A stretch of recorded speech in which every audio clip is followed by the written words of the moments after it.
Hello மக்களே, இன்றைக்கி நாள் 318.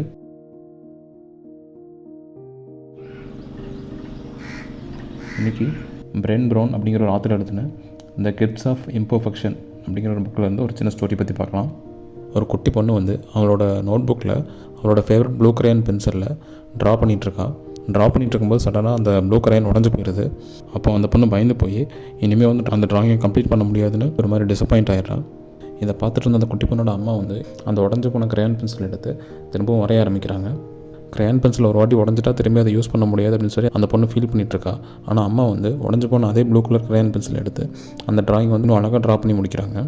அதை பார்த்த சர்ப்ரைஸில் அந்த குட்டி பொண்ணு பயங்கர ஹாப்பி ஆகிடுறான். இப்போ அம்மா சிரிச்சிட்டே சொல்கிறாங்க, just because something is broken doesn't mean it can't make something beautiful. இன்றைக்கி அம்மா கிட்டே இருந்து இந்த குட்டி பொண்ணு இந்த ஒரு பவர்ஃபுல்லான விஷயத்தை கற்றுக்கிறான். என்னென்னா, நம்ம ஒரு மீனிங்ஃபுல்லான விஷயத்தை செஞ்சு முடிக்கிறக்கோ நம்ம பெர்ஃபெக்டாக இருக்கணும் அப்படின்னு அவசியம் இல்லை.